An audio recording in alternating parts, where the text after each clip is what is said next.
Flesh of my flesh, for Grace Paley. The person who invented clothes was a woman. She knew the power of a well-placed leaf, knew there was no looking back. Once man laid himself upon her, he would cleave into her, knead the clay of her. She knew then she would always need a sheath, a shield from shame, the early pain of having been divided. First sin.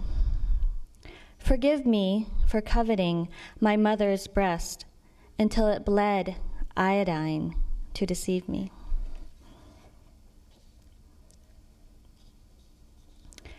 $165.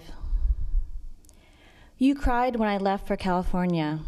You and Ba standing in the driveway, never separate.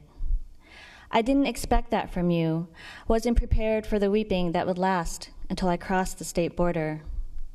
When I got to Oakland, my emotions unleashed like a wildfire, and I had no way of putting them out. And they were the kind that combust and destroy you, your security, your shell. It almost killed me, the homesickness, the longing, the guilt and anger that swelled itself into a stone in my throat. 165 days till I see you again. How many days in a semester? How long before I can go home? Sometimes you need to burn everything to begin anew, and here there are no seasons. The deaths are not as severe, the purification not as complete. For years now, I've been holding on to my desire for incineration, to let the nature of the sun have its way with me, to feel the green tips of grass force their way through the ashes of earth, the complicated earth that seems so soft at the surface and yet so deep. That is how I feel, the hidden layers of hardness, then liquid, then flame. Can anything survive at the core, endure the intensity? Must I always hold people at a distance, never let them settle inside me? Mother, there is not enough room for me in your womb anymore. That is why I left, to seek a new home for myself, a place where I could grow again. 165 miles that I cried, 165 times I missed you today, 165 meals that did not satisfy. 165 was not the number of my dorm room or my first apartment or my last. $165 for a one-way ticket, 651, the area code home. This is a record. Phone rings, a sudden mother tone. Asks, what are you eating? How are you getting around? Warns me to lock all the locks on the door. My voice plays over and over, half-truths echoing fragmented Vietnamese, covering up my isolation, my self-inflicted asylum. I don't tell her that the locks have already been locked, the click-click scrape of chain to groove. I don't tell her about my fear. I don't tell her that I can't lock out the sirens, the smut, the smog, paranoia of taxicabs, the clomping of strangers up 5 flights of stairs, the tortured baby crying, stench of yeast from the bagel shop below, extremes of heat and fall, the unexpected rain. I don't tell her that suddenly, hearing the weariness of her voice, I can still feel her flannel nightgown wet with my tears, that the smell of Pond's cold cream always makes me sad. How I long to wrap my aching arms around her warm belly. Instead, I say, I'm fine, eating gum, taking Subway. I don't tell her that today I wept over a bowl of pho.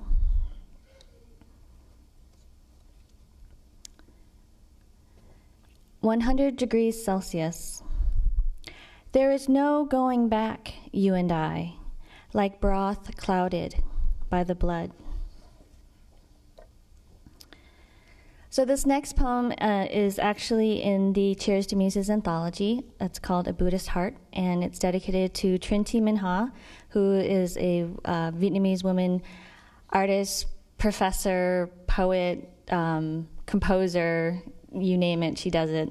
And I wonder if she bakes, and I never asked her, but it'd be interesting. So this one's called A Buddhist Heart.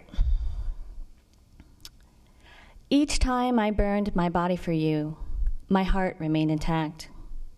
A lotus perfumed in gasoline sacrificed at your feet. I watched the saffron flames engulf me, watched them sear away my skin, crimson flesh of a plum stripped of its peel. Tender and glowing like Mars, I would rise to the sky for you to see me. In those moments, I was your torch, and we were united. United by the gaze, the scent, the heat, the shudder. For love of another, I'd whisper to myself, faithful in muted pain. My hope, my heart, extinguishing as you stood there, paralyzed each time, like a still camera, unable to look away. Infraction.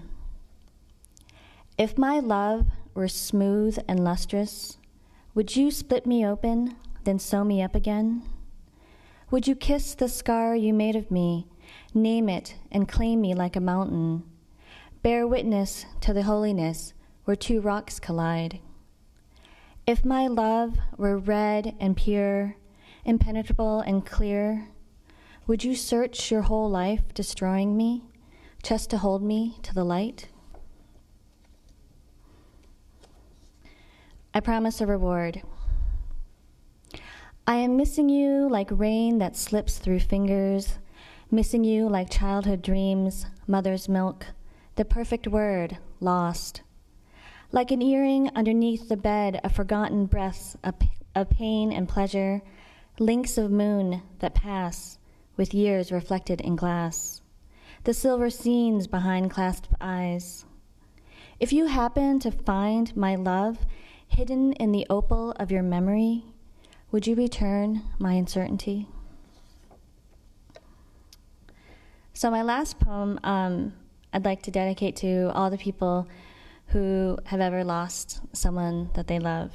And as Nancy said, that you get to a certain age and people start passing away. And it's kind of bizarre when you lose a parent and you realize that you are now a member of some strange society where no one can understand how you feel unless it's happened to them. And I just want to say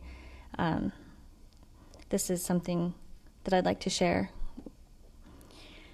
Inheritance. You were stubborn till the end.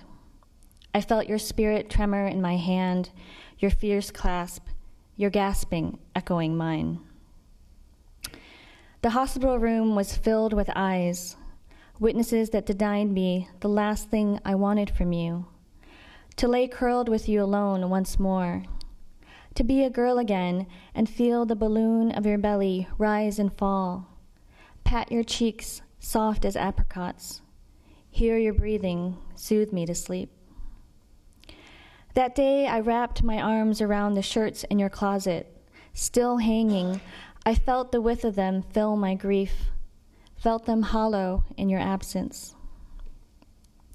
The wailing never seems to end inside, only tempers like the sea, and sometimes I think I've lost you like a hat, misplaced you in the messiness of my surroundings. You see, your stubbornness was woven into me, woven into the clothes we both wore threadbare until webbed cotton shrouded our skin. Strands that defied wear, we shared their resistance, pushed needles, mending tear after tear. That is how I held on to you, how I sewed myself to your side, a seam raised into a scar at the end. Thank you.